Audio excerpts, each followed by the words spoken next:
Now, welcome everybody to this short review, really, of the patch what's just dropped, which is the last hotfix for this calendar year. And it's made some big improvements. Here's the performance update. It's also, updated the graphics too, and as well as some gameplay sort of fixes as well.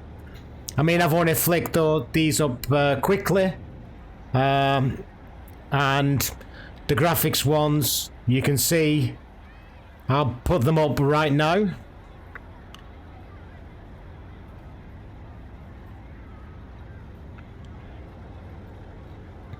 Yeah, there's quite a few fixes there, so I don't know whether that'll fix everybody's issues, but the biggest takeaway for me is around this area, I've increased at least 10 to 20 frames per second, so I'm well over the 30.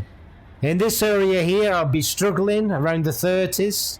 I mean, if you look at my post-launch review on this channel, you'll see that all around this area was like anywhere between 29 and 30-ish.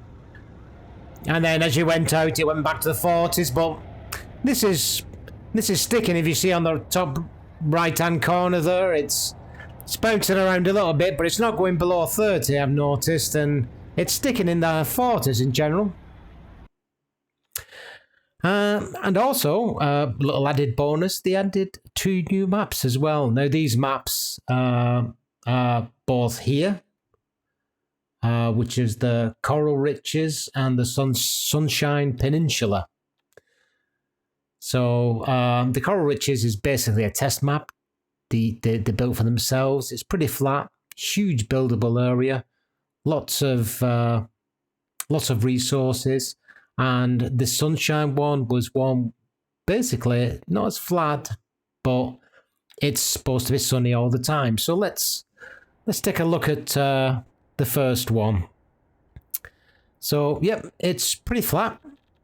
So this would be a perfect map for you to start on, especially if you're new to City Skylines 2. You'll get your basics on. There's quite a strong wind as well, so looks like we'll be good for wind power here too at the beginning.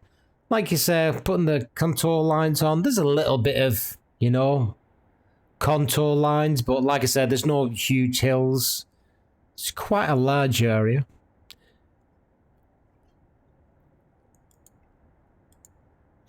Yeah, it's I mean, you'll still need to smooth out a little bit, but I like this this rail here as well, and you've almost got a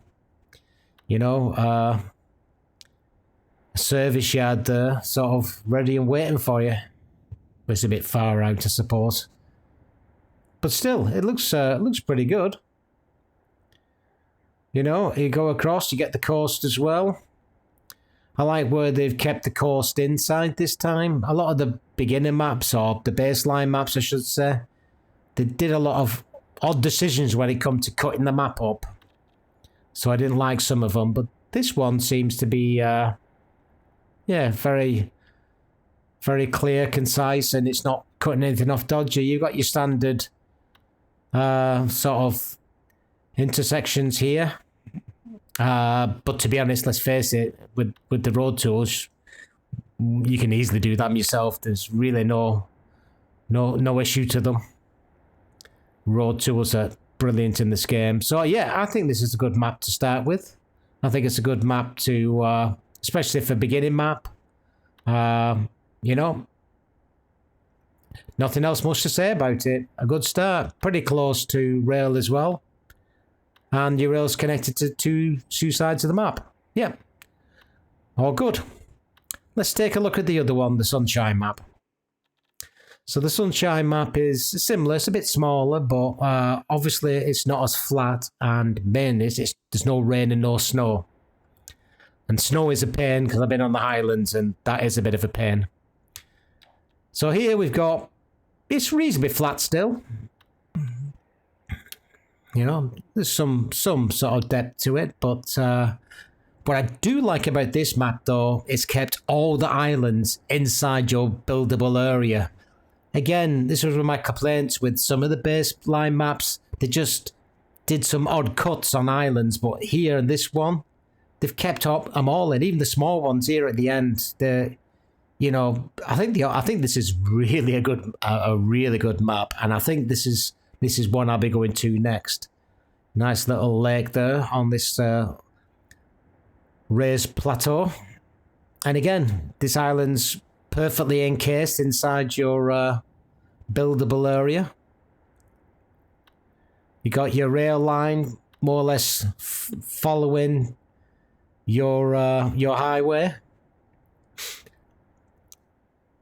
It ends there, but you're pretty close to it. There's some little, props as well. There's you got your shipper lane all the way through. I like this map. This is definitely going to be my next map. And I might be starting a playthrough very soon because I'm starting to think, no, we're a couple of patches in. This has made such a big difference. It's supposed to have leveled the money out a little bit as well, so I might just scrap what I've been doing and start again because it may have changed, from the start. So there's no point continue on with a map that we've started on something that was potentially flawed. I'm not saying that these are not flawed now, but you know what I mean? It's certainly getting there, and this is a big improvement. The FPS is great for me now. No jankiness at all. And I'm quite happy to have that extra 10, 20 FPS. You only really need 30, to be honest. So as long as you're getting a good, solid 30 plus, the game is totally playable. You don't need anything fast. Not a lot of wind speed here. Only very small them bars, but hey. Looks like over here will be your sort of industrial area to keep out the pollution. But yeah, this is great. This map is great. I really like this map. And there's no snow. No snow, no rain. So this is a builder's dream at the end of the day. So that's it. That's all I wanted to show you. Hope you've enjoyed the video. Give me a comment, subscribe if you enjoy what I'm throwing out there. Until next time, I'll see you all soon. Bye, everybody.